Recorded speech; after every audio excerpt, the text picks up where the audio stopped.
A perseguição não parou a igreja. Pode tomar o seu lugar? O Coliseu não parou, os leões não pararam, o inferno não prevaleceu. A morte não teve como deter Jesus. E a igreja não vai parar, amém? Boa noite, seja bem-vindo aqui no nosso culto em português.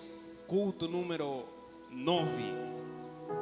Quero saudar especialmente a todo aquele que assiste pela internet, todo aquele que está assistindo essa mensagem nesse momento. Declaramos que a mesma presença que está neste lugar esteja com cada um de vocês e que Deus possa fazer um milagre na sua vida, que vocês possam entender, que nós consigamos entender o significado da morte de Jesus, o significado da ressurreição do nosso Deus.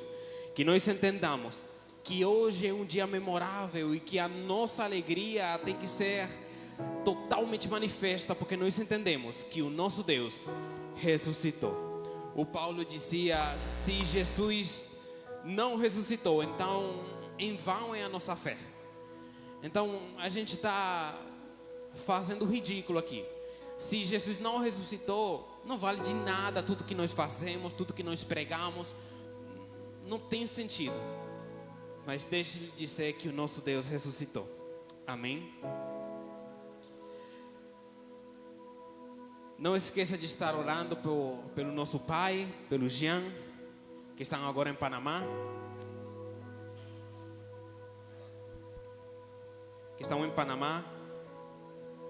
Levante suas mãos nessa noite.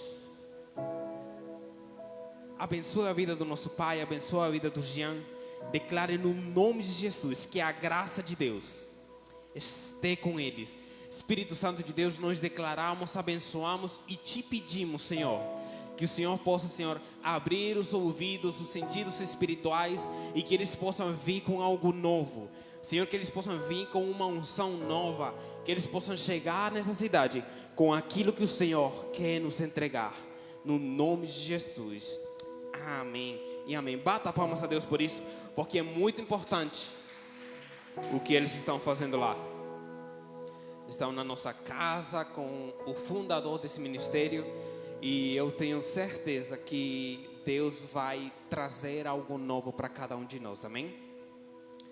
Fale para a pessoa que está do seu lado, olhe bem nos olhos da pessoa que está do seu lado. Diga: meu irmão, hoje é culto de ressurreição. Diga para ele: Jesus não está morto, ele ressuscitou. Amém? Palavra poderosa que tivemos no culto de manhã. Jesus ressuscitado, Jesus ressuscitou. Estamos celebrando a morte e ressurreição do nosso Senhor Jesus Cristo. Nenhuma outra religião pode celebrar isso. A concorrência não consegue celebrar isso, porque o nosso Deus foi o único que morreu, mas ressuscitou. Então não existe outra religião que possa dizer: o meu Deus está vivo. Não, todos os seus deuses morreram, mas o nosso Deus está vivo, amém? O nosso irmão Carlos pregava de manhã e ele explicava um pouco o que é a Páscoa. Porque muitos pensam que a Páscoa é aquele coelhinho, é comprar chocolate para vender, e não é isso. Você que é crente, quantos estão aqui são crentes? Ixi, tem uns aí que não são crentes, mas tudo bem. Talvez depois da mensagem eles possam se arrepender, mas se você é crente, você precisa entender o que é a Páscoa, porque é uma das festas principais do mundo cristão, é o fundamento da nossa fé.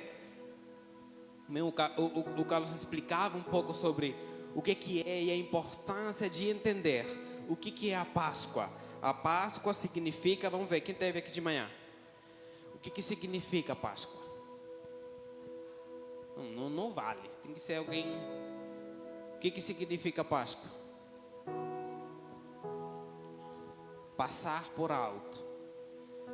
O significado da Páscoa significa passar por alto. Isso tem uma base na Bíblia, quando o povo de Israel ele estava como escravo em Egito. Quando eles eram escravos no Egito, Deus lhe deu uma promessa de libertar aquele povo, mas tinha uma sentença de morte para todos os primogênitos. Tinha uma sentença de morte de acabar com a vida de todos os primogênitos, e Deus fez um pacto. Deus fez um contrato com Moisés. Ele disse: Moisés, faz o seguinte, você vai falar com o povo, eles vão se guardar, eles vão pegar um cordeiro especial, sem detalhes, sem mancha, sem defeito, e vocês vão sacrificar para mim. Vocês vão comer, não vai sobrar nada, mas com o sangue do cordeiro vocês vão marcar as portas. E quando o anjo da morte vier, ele vai passar por cima. O anjo da morte reconhece o sangue de Jesus. Os demônios, o diabo reconhece quem está marcado pelo sangue. E aconteceu dessa mesma forma. Quando o anjo da morte veio para matar os primogênitos, ele passou por alto de todas as casas de Israel. Amém? Então, Páscoa não é mais do que isso. Se a gente leva isso para agora, por que Jesus então é a Páscoa? Me explica um pouco mais isso. O nosso irmão Carlos pregava de manhã, ele dizia: Jesus é o Cordeiro.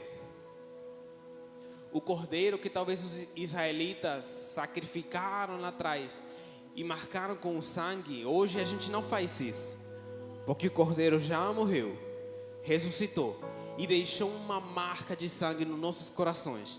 Portanto, é impossível o inferno prevalecer contra nós. Amém? Glorifique a Deus por isso.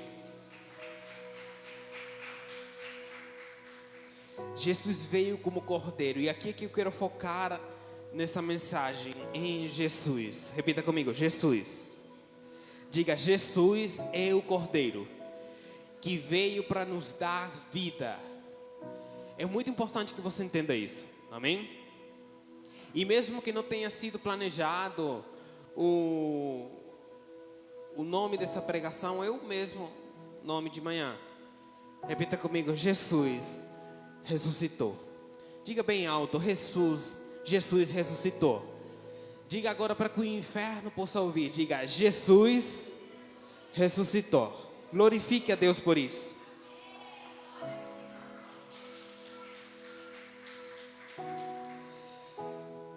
Jesus ressuscitou. O que significa isso para nós? E aqui que eu quero um pouco basear essa mensagem, porque muitas vezes a gente fala: Jesus morreu por mim, Jesus me amou, Jesus, mas a gente não entende muito bem o que realmente isso significa para nós e o que Deus abriu o caminho para nós. Nós precisamos entender isso nessa noite, amém? Qual é a importância da morte e ressurreição de Cristo na nossa vida? Para explicar um pouco isso, eu queria falar sobre 3 pontos.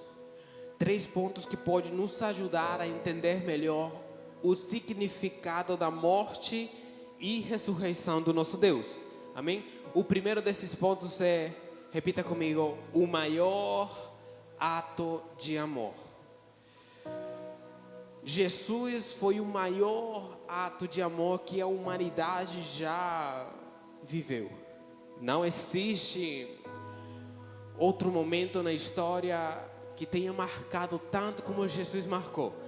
Se você junta todos os sábios, inteligentes, todos os reis, aqueles grandes reis que dominaram pela história, Alexandre o Grande, os reis da Babilônia, o Império Romano, o Império Grego, o Império Persa, os grandes pensadores, inteligentes, sábios,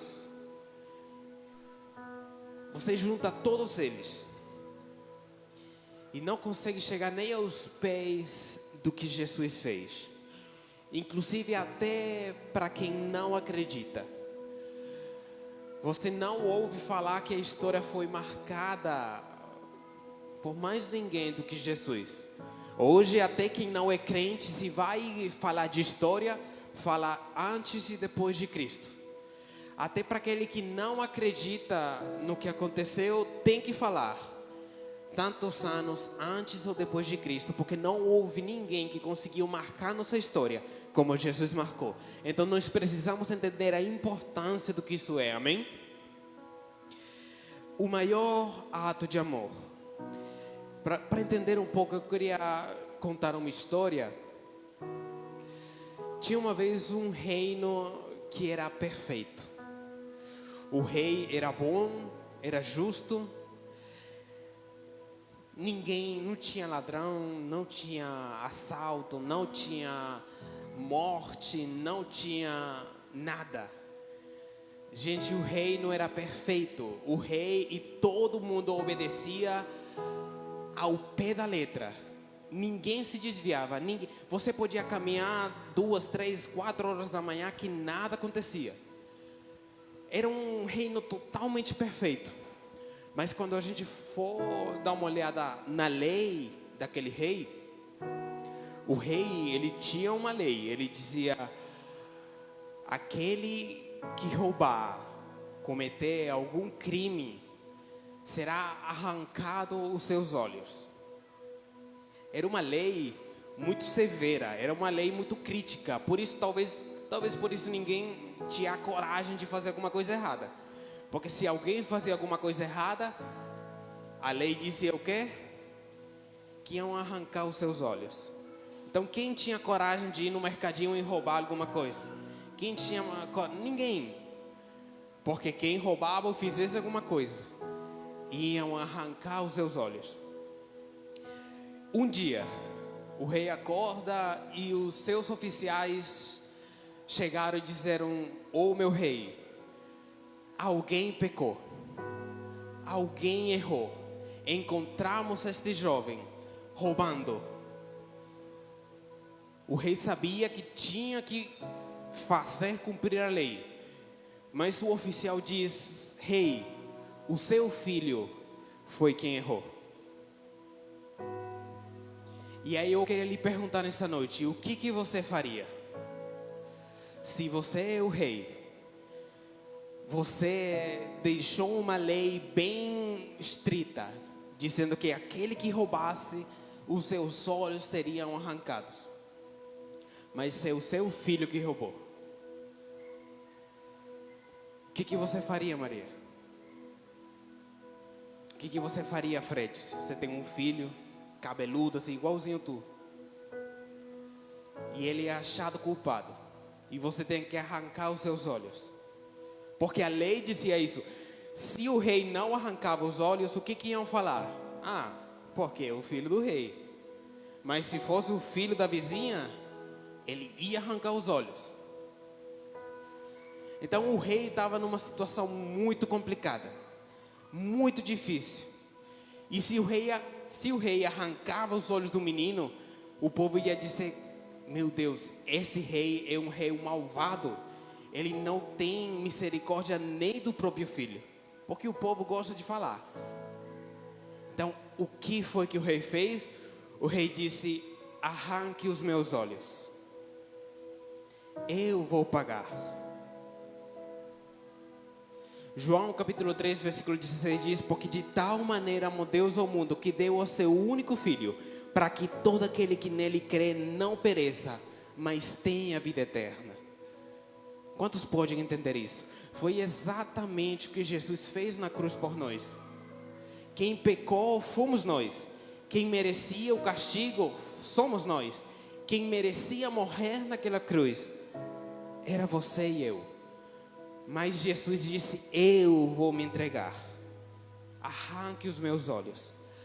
Eu vou morrer no lugar daquele menino. Eu vou morrer no lugar do Fred. Eu vou morrer no lugar de cada um de vocês."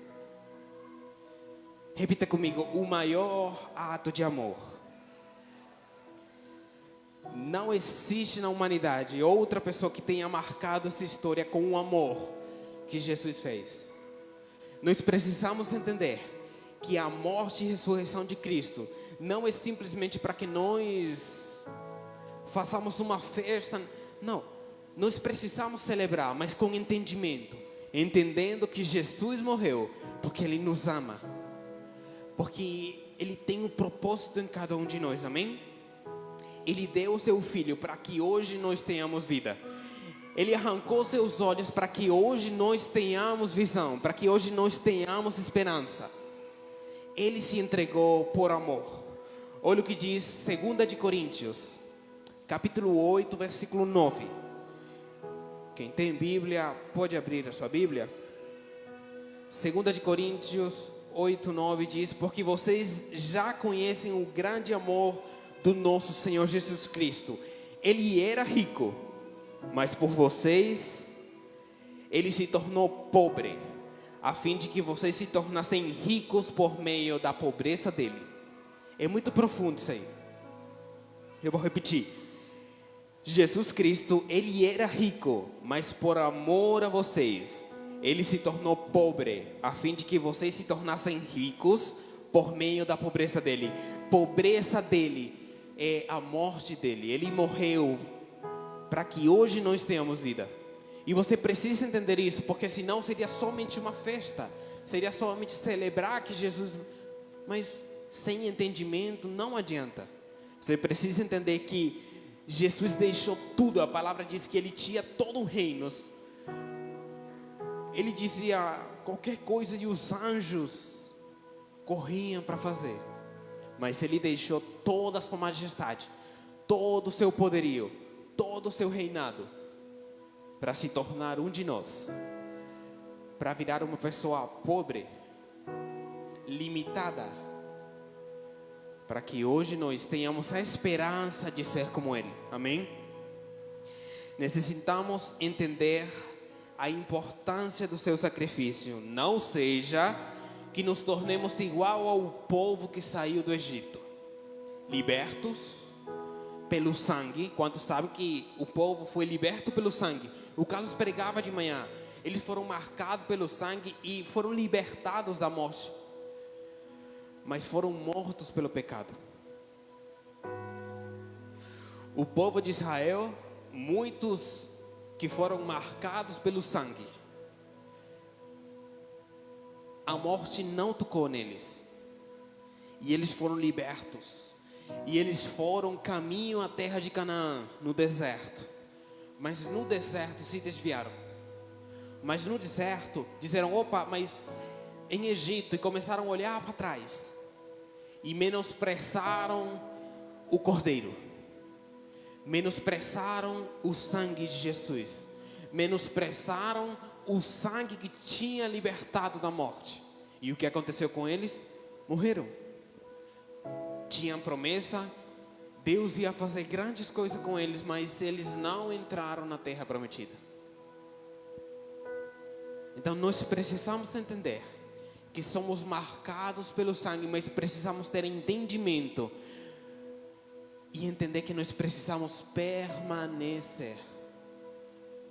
E que o sangue não trata-se de que Jesus morreu na cruz por mim e pronto, eu já sou marcado pelo sangue, faço o que eu faço, eu vou ser salvo. Não.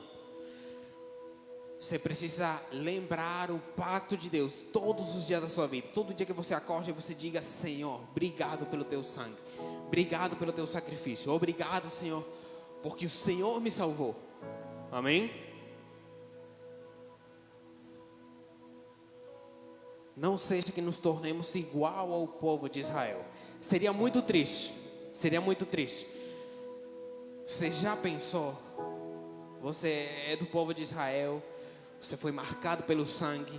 A morte passou por você, mas não lhe tocou. Você saiu. Você experimentou os milagres de Deus.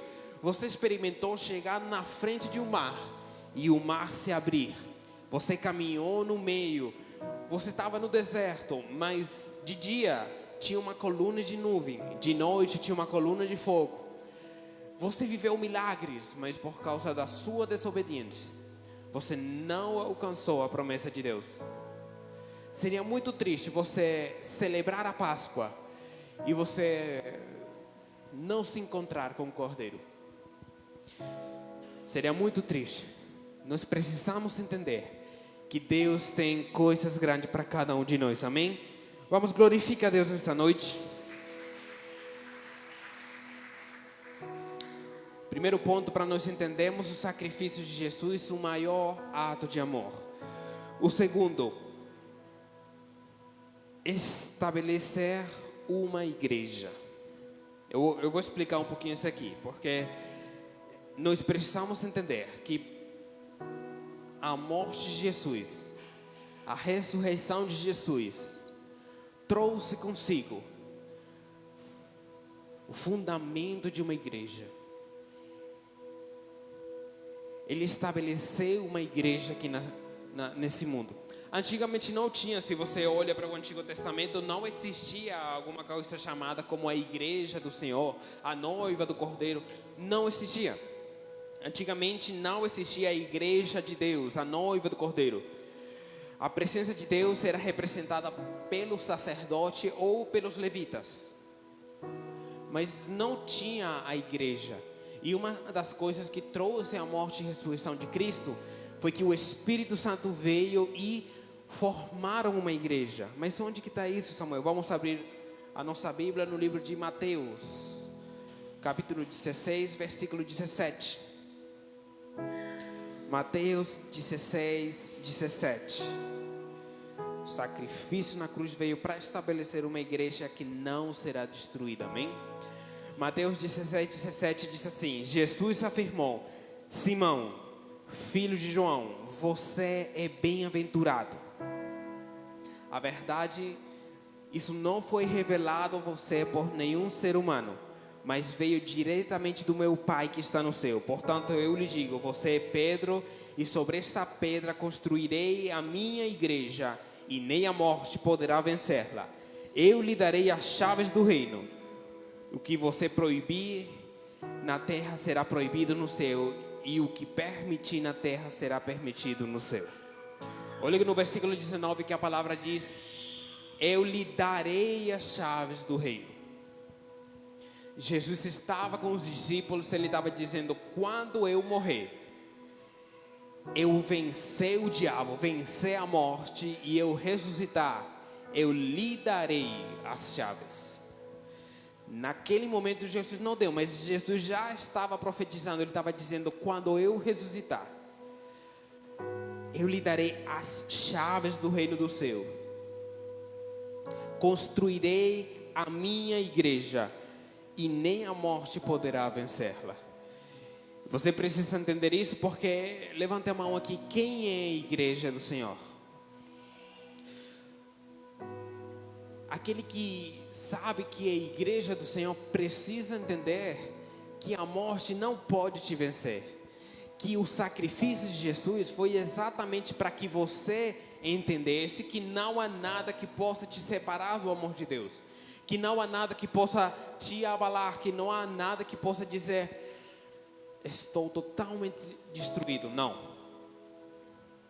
Jesus morreu para que nós tenhamos vida, para que nós entendamos que somos igreja, amém?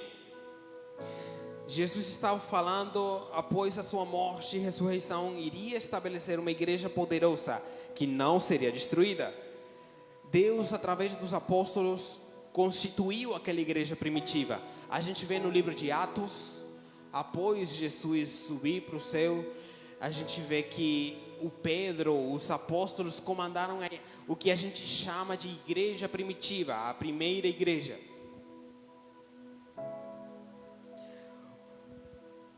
Por muitos anos, nós vemos as lutas que houve com o Evangelho. Quantos já viram o Evangelho sofrer luta? Levanta a mão. Talvez a sua forma de pensar é diferente ao que o mundo pensa hoje. Talvez a sua ideologia é diferente daquilo que o mundo prega hoje. Talvez os seus princípios são diferentes dos princípios que o mundo prega hoje. Sim ou não? Qual vocês acham que tem sido as maiores lutas da igreja cristã? Qual será que foi uma das maiores lutas da igreja cristã, após Jesus morrer e ressuscitar, o inferno se levantou contra a igreja, mas Jesus já tinha profetizado: o inferno não vai prevalecer. Mas isso não quer dizer que o inferno não vai atacar. Quem é igreja não será destruído, mas quem deixou de ser igreja provavelmente será destruído. Por isso nós precisamos nos manter no foco do Evangelho, amém? Qual vocês acham que tem sido as maiores lutas? Talvez uma perseguição, tortura, a morte. A gente vê os exemplos dos apóstolos. Todos, ou a maioria dos apóstolos, morreram crucificados. O Paulo, esse menino foi espancado mais de 5 vezes. Ele ia para uma cidade, aí era pedra, era não sei o que, saía todo roxo, ele só se limpava e continuava. A gente vê no livro de Atos, Estevão morreu sendo apedrejado. O evangelho foi perseguido. Assim que Jesus construiu a sua igreja, assim que Jesus foi para o céu e deixou a sua igreja, o inferno se levantou e começou uma perseguição como nunca. Mas a palavra diz que enquanto mais perseguiam, mais eles cresciam. Enquanto mais matavam cristãos, mais apareciam cristãos. Então, será que o momento mais difícil da igreja é na perseguição? Pessoalmente eu penso que não. Acho que os melhores anos da igreja foi na perseguição. Porque quando você é perseguido, a sua fé é provada. E você não tem escolha de dizer: eu vou ficar no meio. Não, ou você é daqui ou você é daqui. Então eu quero deixar uma mensagem bem clara para vocês nessa noite. Jesus morreu por cada um de nós, mostrando o maior ato de amor. Mas Ele morreu para deixar uma igreja santa. Ele morreu para deixar uma igreja noiva do Cordeiro. Ele morreu para formar uma igreja que iria atrás de outras pessoas, que sem importar perseguição, sem importar morte, Ele iria pregar o amor de Jesus. Quantos são igreja nessa noite? Então glorifique a Deus nessa noite.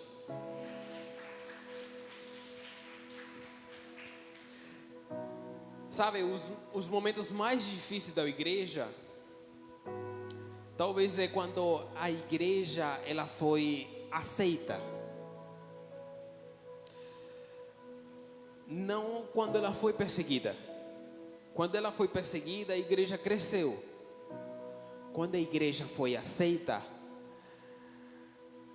veio muita seita. E eu vou explicar isso para vocês. Quando o Império Romano decidiu adotar o cristianismo como religião, entrou o que chama-se a Igreja Católica. E eu não quero entrar em questões doutrinais, mas tudo aquilo que não é o Evangelho é contra. Tudo aquilo que é pregado contrário ao Evangelho que está na Bíblia não é Evangelho.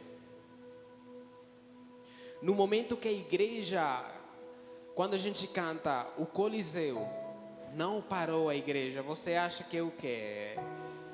O Coliseu era um anfiteatro da Ponta Negra? O Coliseu era... Você sabe o que é um Coliseu? Onde os cristãos eram perseguidos, capturados e jogados no meio desse Coliseu. Onde tinha leões com muita fome. E os leões eram soltos e acabavam com os cristãos. Então, se você fechar seus olhos, pense por um momento o tanto que a igreja já sofreu. Mas a história conta que o imperador romano não tinha como explicar. Eles matavam os cristãos, torturavam os cristãos, mas eles morriam com um sorriso no rosto. Por isso que eu digo que o maior momento da igreja foi no momento da perseguição. Foi no momento que a igreja mais cresceu, mas quando ela foi aceita, ela foi instaurada no Império Romano, ela foi adaptada àquele tempo. Isso é muito crítico, porque o Evangelho não tem que ser adaptado a você.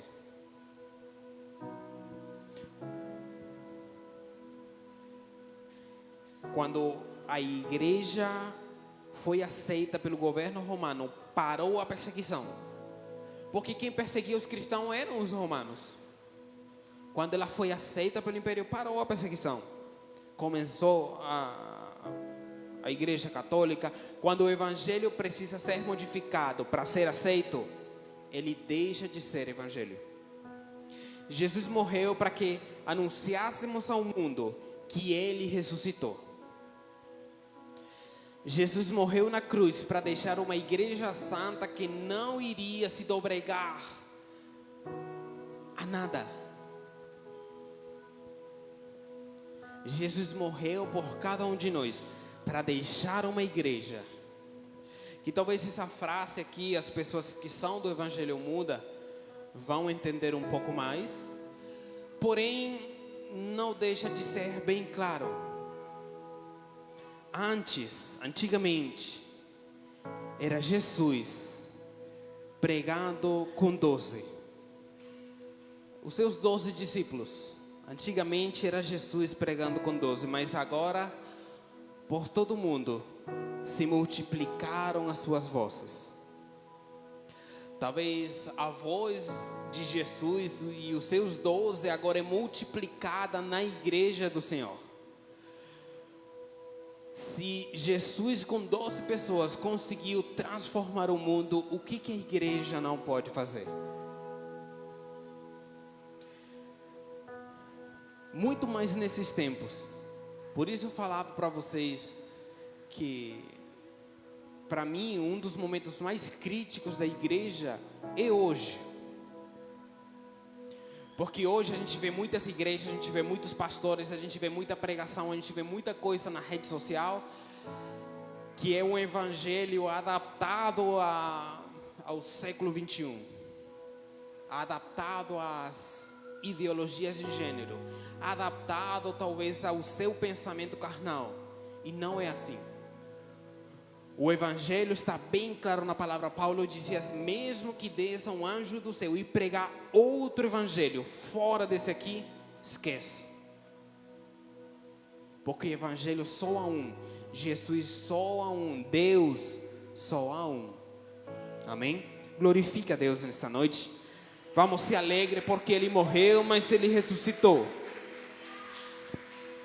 Ele demonstrou o maior ato de amor por você e por mim. Ele veio para construir uma igreja. Ele veio para construir uma igreja santa que irá pregar a palavra do Senhor. Quantos são em igreja nesta noite? O ponto número 3. Jesus morreu e ressuscitou. Repita bem alto, diga: para me salvar. Diga: para me salvar. Jesus veio para me salvar. Ele veio porque eu estava perdido. Ele veio porque não tinha esperança para mim.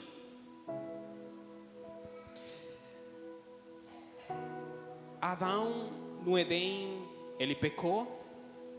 E ele criou uma barreira entre Deus e o homem. Você acha que era plano de Deus estar separado do homem? Não. Deus nos fez imagem e semelhança para que nós possamos conviver com Deus. A palavra de Deus diz que Adão falava com Deus todos os dias. Cara, era uma coisa muito boa. Imagine você estar na presença de Deus e falar com Ele diretamente todo dia. É uma coisa maravilhosa, mas aquilo foi quebrantado. Aquilo foi quebrado. Houve uma separação entre Deus e o homem. Houve uma separação entre a criação e o nosso Deus. E Jesus veio como ponte para unir novamente essa relação. E eu preciso que você entenda isso, porque quando você saia para a rua, que comecem a falar outras coisas, não, porque não foi Jesus que morreu por você. Não perca seu tempo. Não perca seu tempo ouvindo essas coisas. Ah, porque a Bíblia está errada. Meu amigo, não perca seu tempo. Você precisa entender, você precisa ter total certeza daquilo que você acredita. Jesus morreu e ressuscitou para te salvar. Ele veio como ponte para unir novamente a humanidade com o nosso Deus. Ele veio, a palavra de Deus diz que Jesus é o caminho, a verdade e a vida. E ninguém vai ao Pai se não é por Jesus. Ou seja, Jesus é o único caminho que nos leva ao Pai. O nosso caminho, o nosso destino final é o Pai, é a presença de Deus. Nós fomos criados por Deus e voltaremos a Deus. Amém? Amém. Os três aqui vão voltar para Deus. Nós vamos voltar para Deus.